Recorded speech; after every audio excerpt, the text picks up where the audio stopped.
Hello, my fellow pickles. My name is Sarah, Pearls of Wisdom and Food. How are you today? Well, a fellow pickle and I came to the same conclusion, just both on our own. She texted me that she realized that all this gum that she's been chewing, thinking it's a great, better, bad choice, has 2 carbs per stick. So for people like her and I, and maybe you and me, if you chew a lot of gum, you could be having a large amount of carbs before you even start counting your carbs, thinking gum is free. So gulp, I really have to be very conscientious about it, and I guess use my toothbrush more than throwing in another stick of gum. And some days I probably have 8 to 10 pieces. That's a lot of carbs if you're counting carbs, and I am counting carbs, and it's not in my tracker. So I'm going to make a great big concerted effort beginning today. Today is a Monday. It's always a good day to start things on Monday, and do a limit, maybe a limit of 4 pieces per day. So it will matter. Anyway, that is an aside, just in case any of you have been thinking about your gum chewing. And I know it's not ladylike and things like that, but it's a great stress reliever when I'm at work. Trust me, I'd be grinding my teeth in my sleep, I think, if I didn't have my gum. But whatever, taking up smoking is not an alternative, even though there are no carbs in it, right? Anyway, when you eat something, are you eating it because it's your choice, or are you eating it because it's what you think you should eat? I'll say it again. Are you eating something because it's your choice of food to eat, or are you eating it because something on your shoulder, some food program, some guru, podcaster, whatever, thinks you should eat it? Now, for a lot of people, I know that they're hoping that they can adopt a love for vegetables when they try to lose weight, because everybody says have tons and tons of veggies. Not fruits, veggies. And for some people, they absolutely abhor them. I mean, they'd have to hold their nose to chew one little slice of a carrot. That's not the case for me, so I guess I'm lucky. I think I choose things because I want to eat them, not because I'm supposed to. But as we start our food journey, if you've been eating things that are infused with chemical flavorings, chemical vitamins, chemicals as the item might be growing, or it might be a GMO product anyway. I mean, it must be it's a frankenfood, right?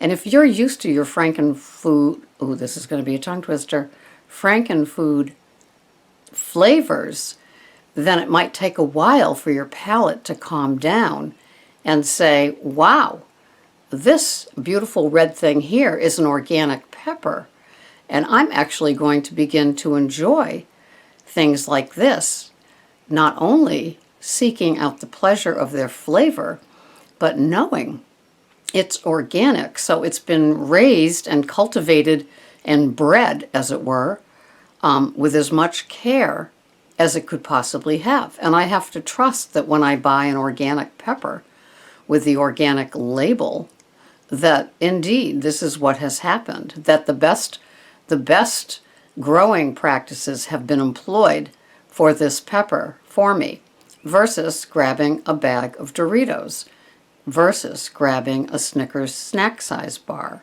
versus having a Yoplait yogurt, which is more chemicals than yogurt.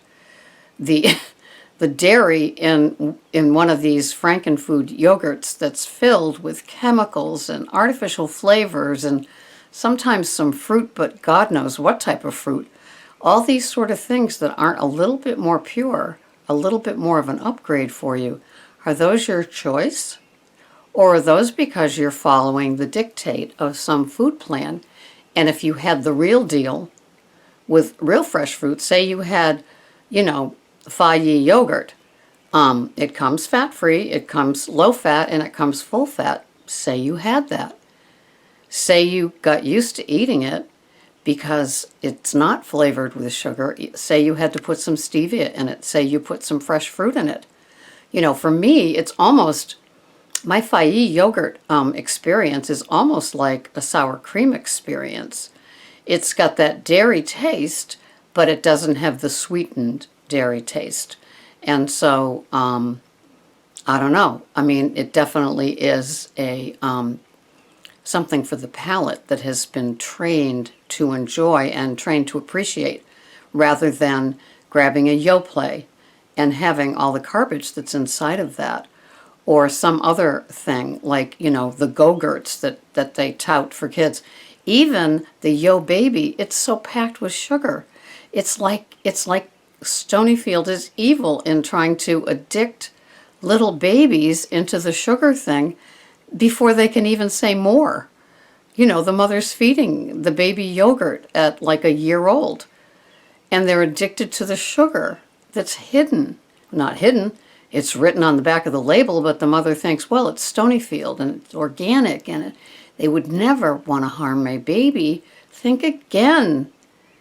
God, look into what Nestle's done with formula that they gave to Africa for starving babies. They don't have your interest at hand. That's why, well, of course, you know. So, are you eating something because it's your choice, or are you eating something because it's the choice of something you're following and you think you should? Now, the shoulds can get you or keep you in trouble nutritionally, and we want you to have nutritionally dense, whole food if you're hanging out here with us pickles.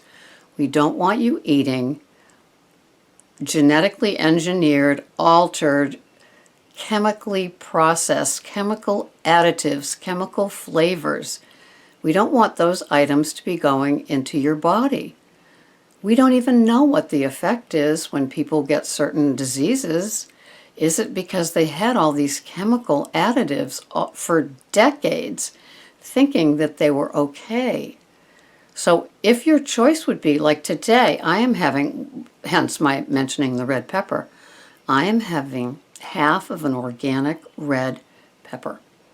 It is so gorgeous. I wanted to take a picture of it. The green stem and the red part of the pepper were so beautifully complementary. And you know that those are complementary colors, right? Red and green, like the Christmas thing.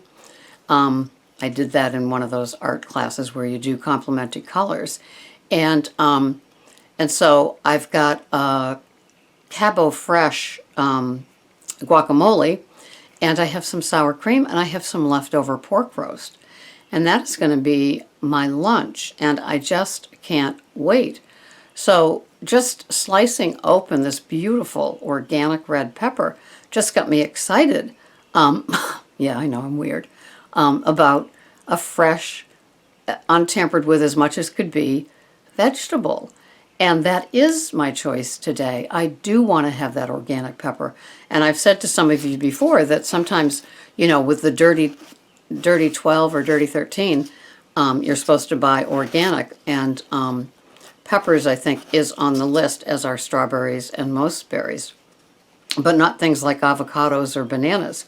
So if you have a food dollar that can only go so far, you don't really have to aim for organic avocados or bananas because of their shell, because of the house they live in is strong enough that it doesn't get permeated by any pesticides. But wash them before you eat them. Even the bananas, they've been all kinds of places for a month before you get them. So, you know, it's just my recommendation. I don't eat bananas today, but if I did, I would be washing mine before I ate it. I do wash all my fruit before I eat it, really. Well, not all of it, but I have organic cherries too. Greg surprised me with organic cherries and organic green grapes.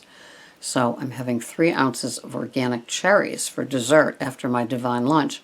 No, it doesn't get any better than that.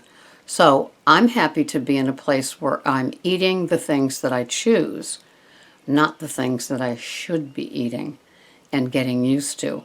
I'm glad that for the most part, I've gotten used to most wonderful, wholesome things that can be bought organic or less chemically altered on the food shelves today. And once you start doing this sort of thing, you will find, yes, the produce is expensive, but if you shop farmers markets and this time of year, you will find that produce is a whole lot more reasonable than it was mid-February. So anyway, I hope you're aware of the gum thing with 2 grams per stick like I am. Sugar-free! I'm thinking so great. But there's tons of chemicals in that stuff too. I know. I've been in denial. It's been a better bad choice, but now I have to do something about it. Ugh! I hate that. So I'm going to have to bring my toothbrush with my toothpaste that's probably loaded with chemicals too. We can't escape it, can we?